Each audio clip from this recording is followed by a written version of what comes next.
Alhamdulillahilladzi khalaqa samawati wal arda wa ja'ala dzulumati ila nur. Summa ladzina kafaru bi rabbihim ya'dilun waladzi khalaqakum min tin summa qadara ajalan wa ajalun musamma inda summa antum tantarun wa huwa Allahu bis samawati wa fil ardi ya'lamu sirrakum wa jahrakum wa ya'lamu ma tasibun. Asyhadu an la ilaha illallah wahdahu la syarika lah innama huwa ilahun wahid. Allahu la ilaha illa huwa rabbul arsyil azim. Allahu la ilaha illa huwa al-hayyul qayyum. Allahu la ilaha illa huwa ar-rahmanur rahim. Segala pujian hanya untuk Allah yang menciptakan samawat dan bumi, dan Allah menjadikan siang dan malam, kemudian orang-orang kafir menentukan hukum pada Tuhan mereka. Dialah Allah yang menciptakan kamu dari tin, kemudian Allah memberikan waktu tertentu kepadanya, kemudian kamu menjadi ragu-ragu. Saudaraku yang dimuliakan Allah, mengawali majelis kita senantiasa marilah kita puja dan puji hanya kita melihatkan dari Allah yang telah memberikan kenikmatan, kesempatan kepada kita sampai detik ini kita masih diberikan waktu untuk belajar, untuk menambah pengetahuan kita di dalam majelis yang dimuliakan ini. Dan saudaraku, marilah kita awali pada forum yang mulia ini.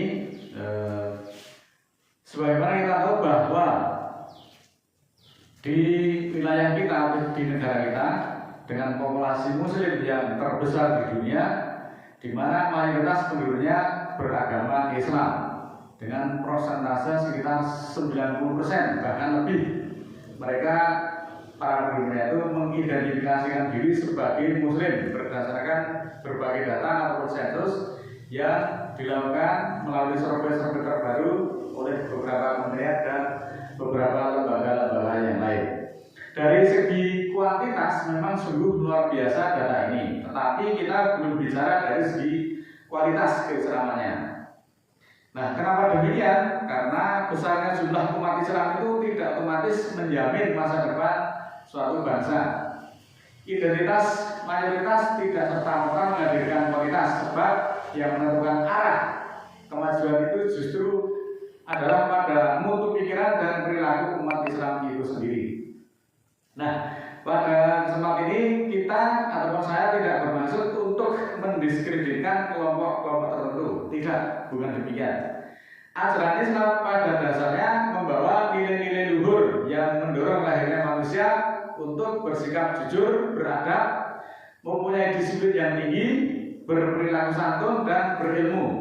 Tapi ajaran yang mulia itu tidak akan mengubah apapun jika tidak diwujudkan dalam sikap keseharian. Inilah persoalan yang sedang kita hadapi bersama sampai saat ini. Nilai agama sering diagungkan, tapi tidak selalu diterjemahkan menjadi karakter yang membangun. Maka pertanyaan sekarang bukan lagi berapa jumlah umat Islam di negeri ini, melainkan seberapa kualitas umat Islam itu sendiri. Nah, karena kualitas manusia itu sangat dipengaruhi oleh cara berpikir dan bertindak, maka kondisi umat Islam hari ini berbanding lurus dengan kondisi ideal yang harusnya Islam itu rahmatan lil alamin. Kebanyakan umat Islam justru terjebak pada perilaku berita-berita hoax, fanatisme yang sempit, kultus individu yang berlebihan, budaya-budaya yang sifatnya instan dan minim pengetahuan. Maka Islam itu pada saat ini terasa stagnan atau jalan di tempat, miskin pengetahuan, sekalipun punya potensi yang sangat besar untuk maju. Oleh karena itu mari kita perhatikan firman-firman Allah di dalam Al-Quran. Yang pertama kita simak surat ketiga ayat 154. A'udzubillahi minasyaitonirrajim. Bismillahirrahmanirrahim. Waliyat tallahu ma fi sudurikum waliyuh ma fil qulubikum wallahu alimun bidzatis sudur. Karena ini ayatnya panjang, kita ambil di penghujung saja. Allah akan menguji yang ada di dalam dadamu dan menyaring apa yang ada di dalam hatimu. Allah Maha mengetahui apa yang ada di dalam hatimu. Selanjutnya surat ketiga 141. wa liyumahhisallahu alladziina amanu wa yamhaqal kafirin. Agar Allah menyaring orang-orang beriman dan membinasakan orang-orang yang kafir. Nah, saudaraku yang dimuliakan Allah, ayat ini menekankan pentingnya kesabaran, pentingnya sebuah keteguhan hati dan keikhlasan. Karena Allah akan menguji keimanan melalui ujian berat seperti luka, gugur di dalam perjuangan, mengalami kekurangan harta, kena musibah, usaha yang selalu gagal, dan kehilangan dari orang-orang yang sangat dicintai. Semuanya itu akan memiliki hikmah tersendiri dan pelajaran bagi kita semuanya. Ayat ini juga memberikan pelajaran kepada umat muslim untuk tidak bersifat lemah, kemudian lesu, putus asa, atau yang sering disebut blokro, tetapi kita harus tetap tegar, tabah meski menghadapi berbagai kesulitan, sebab banyak orang-orang sabar yang akan dicintai oleh Allah. Surat ketiga ayat 146. Wa ma do'ufu wa mas takanu wallahu yuhibbus sabirin. Dan tidaklah mereka lemah dan tidak meminta-minta. Allah menyukai orang-orang yang tabah atau orang-orang yang sabar. Nah, saudaraku, melalui ayat ini Allah berpesan pada orang-orang beriman ketika menghadapi sedikit kesulitan untuk tetap kita semuanya bersikap tabah, kita harus ada keteguhan di dalam hati, dan kita harus tetap taat kepada Allah, tidak benciri, tidak nyeremi, seakan-akan menjadi orang yang paling menderita di dunia ini, atau yang biasa disebut sebagai macak korban. Tidak demikian. Allah tidak menyukai hal-hal yang seperti itu. Penutup dari ayat tersebut bahwa Allah mencintai orang-orang yang sabar. Hal ini memberikan motivasi yang kuat untuk terus bersabar dalam ketaatan. Selanjutnya orang-orang yang kafir akan dibinasakan oleh Allah. Maka jangan dulu kita merasa bangga ataupun mongkok karena kita sudah menjadi Islam, sehingga merasa paling hebat, merasa lebih baik, kemudian merasa lebih suci daripada orang lain. Orang yang merasa paling benar cenderung sulit untuk menerima masukan, sehingga dia selalu menganggap dirinya paling sempurna dan mengambilkan perspektif dari orang lain. Surat Al-Baqarah surat kedua ayat 214, mari kita simak. Am hasibtum antadkhulul jannata walama ya'tikum masalul ladzina khalau min qablikum. Masa humul baksa'u wad-darau wa zulzilu hatta yaqulur rasulu walladzina amanu ma'ahu mana nasrullahi ala inna nasrullahi qarib. Apakah kamu mengira akan masuk surga padahal belum datang kepadamu perumpamaan dari orang-orang yang sebelum kamu, menyentuh mereka kesengsaraan dan bahaya dan kegoncangan, hingga berkata Rasul dan orang-orang beriman yang bersamanya, kapan ini pertolongan Allah ini datang? Bukankah pertolongan Allah ini sudah dekat? Nah, ayat ini juga menjelaskan bahwa perjuangan menuju surga itu memang menanjak, mungkin juga penuh dengan kesulitan. Bahkan orang zaman dahulu sampai disentuh dengan berbagai kesengsaraan dan juga bahaya yang menimpa. Lingkungan dan godaan setan selalu ada, membuat istiqomah atau konsisten menjadi tantangan yang amat berat pada saat itu. Nah, di sini kita perlu ketekunan dan ketaatan atas perintah-perintah Allah tersebut. Tidak bisa kita itu dalam bahasa Jawanya kridol lumaing astro, ataupun yang biasa dikenal dengan tengok-tengok nemu gedok, itu semuanya tidak ada, semua harus diupayakan. Meskipun sudah menjadi Islam, tidak menjamin seseorang itu langsung dihisab, langsung masuk surga tanpa dihisab terlebih dahulu. Terutama jika banyak melakukan dosa dan maksiat selama hidup di dunia. Hal ini berfungsi sebagai motivasi yang kuat bagi manusia untuk senantiasa bertakwa, beramal soleh, menjauhi larangan-larangan Allah dan memohon ampunan kepada Allah. Kita akan kisahkan bagaimana iblis itu senantiasa akan menjauhkan manusia itu dari jalan Allah, yaitu dalam surat ke-15 ayat 39. Qala rabbi bima ahwaitani la'u yayyinan lahum fil ardi wala uhni yanahum ajmain. Iblis berkata, Tuhanku, karena Engkau telah menyesatkan aku, maka akan aku hiasi bagi mereka di bumi ini, dan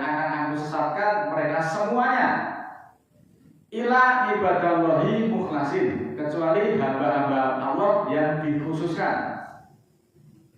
37 ayat 74. Kemudian dalam surat ke-15 ayat 43, wa inna jahannama lamawidatuhum ajmain. Sesungguhnya jahanam adalah janjian untuk mereka semuanya.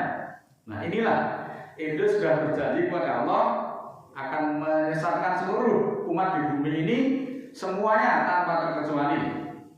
Karena memang sudah dinas bahwa Iblis itu sesat, sehingga mereka akan mencari teman sebanyak-banyaknya yang bernama manusia, semuanya akan disesatkan dari jalan Allah, kecuali sedikit sekali orang-orang yang dikhususkan oleh Allah.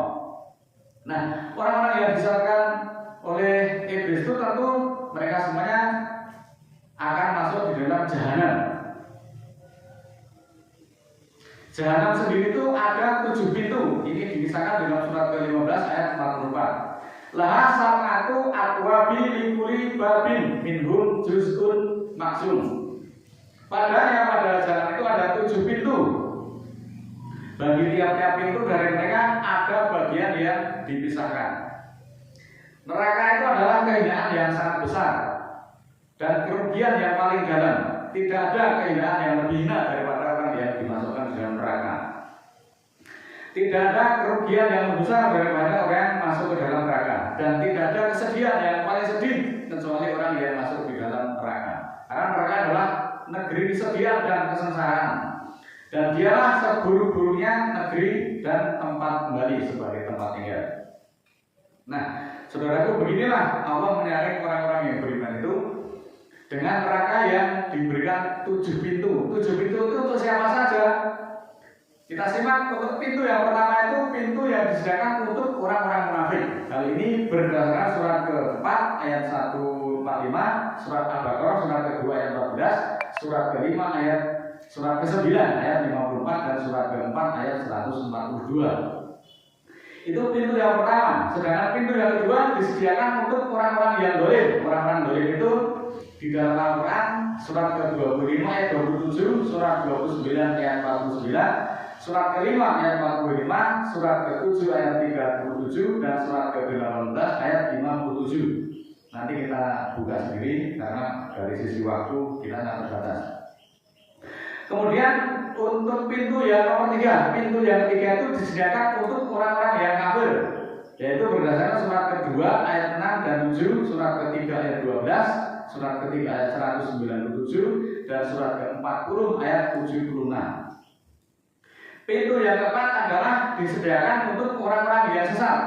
Kategori orang-orang yang sesat itu diceritakan dalam Al-Quran, dijelaskan dalam Al-Quran surat kedua ayat 137. Surat ke-56 ayat 51, surat 56 ayat 52, surat ketiga ayat 90, dan surat keempat ayat 116. Pintu selanjutnya adalah pintu yang nomor 5. Itu disediakan untuk orang-orang yang berdosa. Ini dijelaskan melalui surat Al-Baqarah ayat 80 dan 81, surat ke-70 ayat 11 dan 12, serta 70 ayat 13. Untuk pintu selanjutnya, pintu neraka yang keenam disediakan untuk orang-orang yang fasik. Penjelasan dari keterangan fasik ini adalah surat ke-5 ayat 47, surat kedua ayat 99, dan surat kedua ayat 59, surat kedua 78, surat ketiga 78, surat 78 ayat 21, dan 78 ayat 22. Dan pintu yang terakhir yaitu pintu yang ke-7 itu disediakan untuk orang-orang yang melakukan kemusyrikan. Orang-orang yang disebut musyrik itu dijelaskan dalam surat ke-4 ayat 48, surat ke-6 ayat 88, surat ke-96 ayat 98 ayat 6. Nah, inilah neraka yang 7 pintu itu disediakan bagi mereka. Ini silahkan dipilih. Kita akan masuk orang-orang yang mana. Jadi neraka jahanam di dalam Islam, neraka itu berfungsi sebagai tempat pembalasan bagi dosa dan kejahatan yang dilakukan di dunia. Ini berlaku bagi siapa saja, termasuk orang-orang yang mengaku muslim. Untuk pelajaran bagi kita semuanya agar kita lebih berhati-hati, karena Islam itu kita akan disaring oleh Allah. Jadi jangan merasa bangga dulu kita sudah menjadi Islam, sudah pasti akan masuk surga. Itu belum tentu. Bisa jadi orang itu sudah Islam tapi masih munafik. Bisa jadi orang itu sudah Islam tapi masih dolim. Bisa jadi orang itu sudah Islam tapi ternyata dia masih sesat.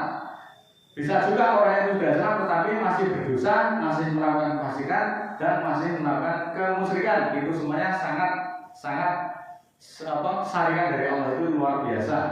Kita harus berhati-hati. Memang Allah itu tidak memaksa, hanya orang-orang yang dikuduskanlah yang akan lolos dan masuk ke surganya Allah yang penuh dengan kenikmatan itu.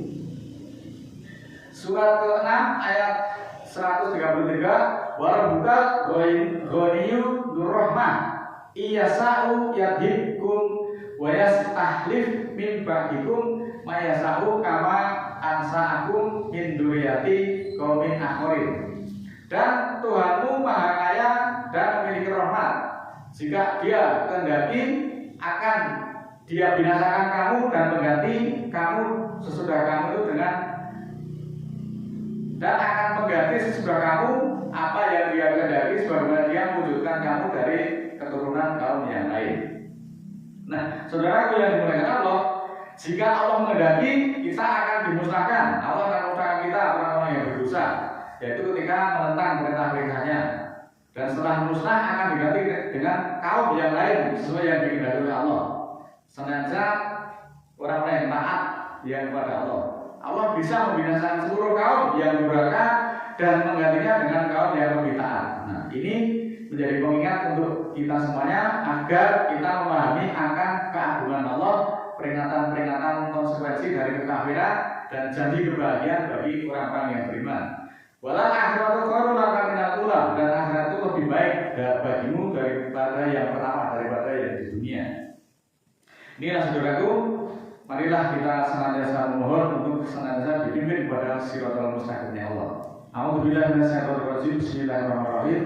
Allahumma ighfir lil mu'minina wal mu'minat al-ahya'i minhum wal amwat innaka sami'un qaribun mujibud da'wat innaka 'ala kulli syai'in qadir. Rabbana la tu'akhidna in nasina aw akhtana. Rabbana wa la tahmil 'alaina isran kama hamalnahu 'ala alladziina min qablina.